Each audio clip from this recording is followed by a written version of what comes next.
പാലക്കാട് കണ്ണാടി പഞ്ചായത്തിലെ തരുവക്കുറിശി സ്വദേശി ദേവു എന്ന വയോധികയ്ക്ക് BJP പ്രവർത്തകർ പണം നൽകിയെന്ന ആരോപണവുമായി UDF പ്രവർത്തകർ രംഗത്ത്. എന്നാൽ പെൻഷൻ കിട്ടിയ തുകയാണ് തന്റെ കൈവശമിരുന്നതെന്ന് വയോധിക വിശദീകരിക്കുന്നു. വൃദ്ധയുടെ വീടിന്റെ തൊട്ടടുത്ത് ഒരാൾ മരണപ്പെട്ടിരുന്നു. ഈ വീട്ടിലേക്ക് NDA സ്ഥാനാർത്ഥി ശോഭാ സുരേന്ദ്രനും പ്രവർത്തകരും എത്തുകയായിരുന്നു. ശേഷം തൊട്ടടുത്ത വീട്ടിലേക്ക് വന്ന് അവിടെ കുറച്ചു നേരം സംസാരിക്കുകയും വൃദ്ധയുടെ കയ്യിലേക്ക് പണം നൽകുകയുമായിരുന്നുവെന്നാണ് ആരോപണം. എന്നാൽ ഈ സമയത്ത് ശോഭ അടുത്തുണ്ടായിരുന്നില്ല. എന്നാൽ തന്റെ ദൃശ്യങ്ങൾ ചിത്രീകരിക്കുന്നത് കണ്ട് ശോഭാ സുരേന്ദ്രൻ കോൺഗ്രസ് പ്രവർത്തകരോട് തട്ടിക്കയറുകയും ചെയ്തു.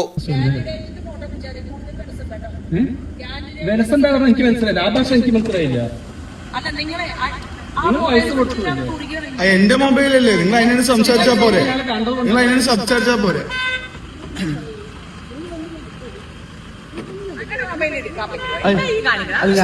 നിങ്ങൾ എന്താ പ്രതി? ഞങ്ങളുടെ വാർഡല്ലേ, ഞങ്ങളുടെ വാർഡല്ലേ.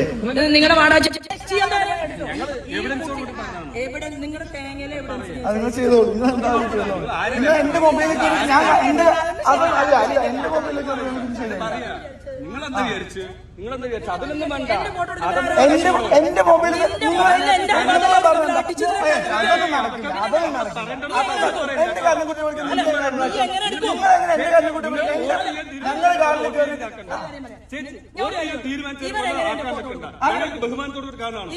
അല്ല, നിങ്ങൾ ഫോട്ടോ എടുക്കുന്ന നിങ്ങൾ ആദ്യം പറഞ്ഞിട്ടുണ്ടാവും.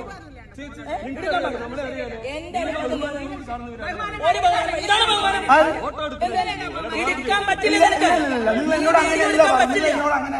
നിങ്ങൾ അന്ന് തന്നെ മൊബൈൽ തട്ടിപ്പറിക്കാൻ നോക്കി. എന്റെ മൊബൈൽ തട്ടിപ്പറിക്കാൻ നോക്കി. മൊബൈൽ തട്ടിപ്പറിക്കാൻ നോക്കി. നിങ്ങൾക്ക് അറിയിക്കേണ്ട കാര്യം അല്ല. നിങ്ങൾ ആദ്യം വന്നിട്ട് നിങ്ങൾ ആദ്യം പറഞ്ഞിട്ട് എന്റെ മൊബൈൽ തട്ടിപ്പറിക്കാൻ നോക്കി. അങ്ങനെ മൊബൈലാക്കുന്ന കാര്യമൊന്നുമില്ലല്ലോ. നിങ്ങളുടെ ഫോട്ടോ എടുക്കുന്നതല്ലോ. അതെങ്ങനെ ചേച്ചി നിങ്ങളുടെ ഫോട്ടോ എടുക്കുന്നത്? നിങ്ങൾ എനിക്ക് വന്നിട്ട് ഇല്ലല്ലോ. നിങ്ങൾ ആദ്യം കണ്ടെന്താ ആദ്യം മൊബൈൽ തട്ടിപ്പറിക്കാൻ നോക്കി. നിങ്ങൾ പൈസ കൊടുത്ത് തന്നിട്ടല്ലേ ചോദിക്കുന്നത്? നിങ്ങളോട് അല്ല, നിങ്ങൾ ചെയ്തോളൂ. നിങ്ങൾ എല്ലാ ചെയ്തോളൂ, നിങ്ങൾ ചെയ്തോളൂ. Malayalam television, Palakkad. MX wedding centre. Bride night. ഗ്ലാമറും ഗ്രേസും ഒരുമിക്കുന്ന സാരികൾ, ട്രെൻഡി ലെഹങ്കകൾ, എലിഗന്റ് ഗൗണുകൾ. ട്രെൻഡുകൾ മാറാം, ഗുണമേന്മ മാറില്ല, സ്റ്റൈൽ മാറാം. ഗ്രൂമിന് വേണ്ടി ക്ലാസിക് ഷെർവാണികള്, സ്റ്റൈലിഷ് കുർത്തകള്, പ്രീമിയം എത്നിക് കളക്ഷനുകള്, വിവാഹ വസ്ത്രങ്ങളുടെ പുതിയ എക്സ്പീരിയൻസ് ഇപ്പോൾ വളാഞ്ചേരിയിൽ. MX wedding centre. 22 വർഷത്തെ പാരമ്പര്യവുമായി വളാഞ്ചേരി, കോഴിക്കോട് റോഡിൽ. വളാഞ്ചേരിയിലെ ഏറ്റവും വലിയ bridal showroom. MX Wedding Center, Valanjeri, Pattambi, Kutanad, Koppam and Kecheri.